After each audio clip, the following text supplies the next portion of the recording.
Depuis juillet 2023, le taux de commission de System.io a augmenté. Il est passé de 50% à 60% maintenant.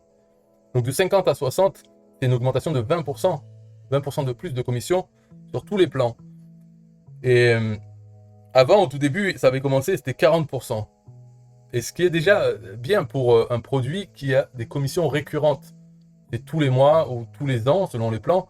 Et surtout, il faut voir que c'est pas limité. Comme il y a certains programmes d'affiliation qui vous disent, bon, vous allez recevoir tous les mois, mais pendant un an, par client. Ensuite, au bout d'un an, c'est fini, il n'y a plus de commission. Il y en a plein qui font ça, hein, et pas croire que c'est normal d'avoir des commissions récurrentes à vie.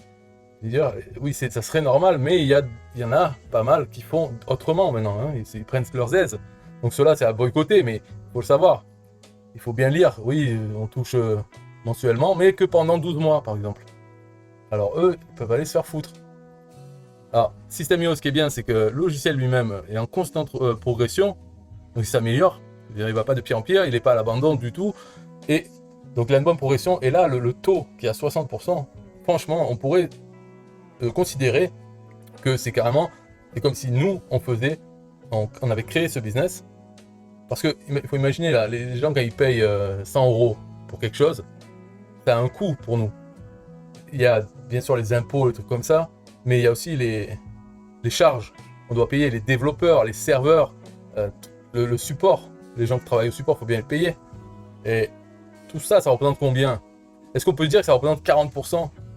Voilà, c'est peut-être beaucoup, ça couvre. Mais on pourrait se dire, on a un business sur lequel on a 40% de charges, et les 60%, le reste, c'est le bénéfice. Alors, dans le bénéfice, il est aussi taxé. Voilà, dans certains pays, la France ou quoi, c'est sûr que le bénéfice aussi est taxé. Mais nous, en tant qu'affiliés, on est taxé sur ce bénéfice aussi, puisque ce qu'on gagne, et il faut payer des choses encore.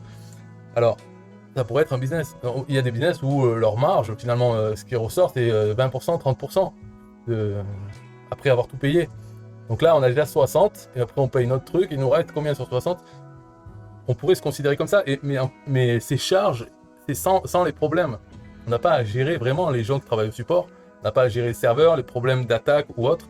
C'est System.io qui s'en occupe. Alors bien sûr, ce n'est pas notre business, puisqu'on ne peut pas le revendre, ça c'est sûr.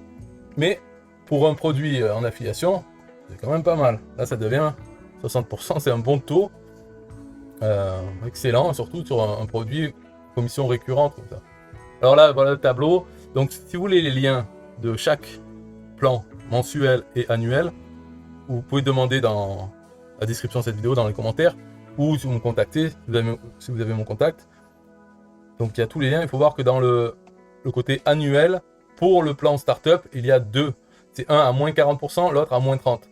Normalement, c'est moins 30% pour les annuels. Donc, les gens font une économie de 30% s'ils payent annuellement plutôt que mensuellement. Mais pour le startup, il y a aussi moins 40%. Bon, ça veut dire aussi qu'on touche une commission moindre. Voilà, donc il faut réfléchir avant de promouvoir celui à moins 40%, celui à moins 30%, parce que les gens ne font pas trop la différence. Il y en a plein qui prennent moins 30% et ils sont déjà contents. Donc pourquoi leur proposer par défaut celui à moins 40%?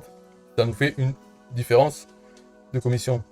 Donc là, on voit la différence qu'il y a dans le prix qu'ils affichent System.io, c'est qu'en euros, le prix affiché, c'est avec la TVA. Ils se basent sur la TVA française de 20%. Alors, ils affichent, par startup mensuel, c'est 27 €, webinaire 47, illimité 97 € par mois. Mais c'est avec la TVA. Donc, le prix hors taxe, c'est 20% de moins. Et la commission, les 60%, se basent sur le prix hors taxe. Toujours. Donc, ça, c'est un peu normal. Hein, dans tout le programme, c'est toujours le prix hors taxe. Donc, on voit que là, c'est pas 60% de 27 €, c'est 60% de 22,50 € pour le startup mensuel. Par contre, en dollars, ils ont fait autrement, parce qu'ils visent le marché américain où là, il n'y a pas la TVA. Donc, ils marquent 27 $, 47 $, 97 $. Mais si on veut l'acheter, on est en France, on veut acheter en dollars, et bien, ils nous rajoutent la TVA. Mais ce qui est bien là-dedans, c'est que donc, le prix de base, le prix hors taxe, c'est 27 au lieu d'être 22,50. Ce qui fait que la commission en dollars, elle est plus importante, les 60% de 27 $. C'est pour ça, voilà, c'était pour expliquer pourquoi il y a différence dans les lignes jaunes en commission en euros et en dollars, alors que c'est le même pourcentage. C'est parce que le prix qui est affiché par System.io, en euros, c'est hors taxe, alors que enfin, je dis n'importe quoi, c'est pas en euros, c'est TTC qui affiche le prix, alors qu'en dollars, c'est hors taxe. Parce que les Américains payent pas, ils payent 27 $, c'est tout. Donc, voilà, ça c'est bon. Bah, c'est fini la vidéo. Hein. À moins que. Bah, il suffit de voir. Hein. Peut-être c'est pas assez gros. Vous voulez que j'augmente? Non, il faut zoomer vous-même. De toute façon, c'est la bonne nouvelle. Il n'y a rien à dire. J'ai simplement montré ce graphique. Vous pouvez prendre une capture d'écran. Et la bonne nouvelle, c'est que c'est passé à 60%. C'est pas mal. Je pense pas qu'il peut aller plus haut là. Hein. 70% dans un an. Ah, peut-être. On verra. Bye bye.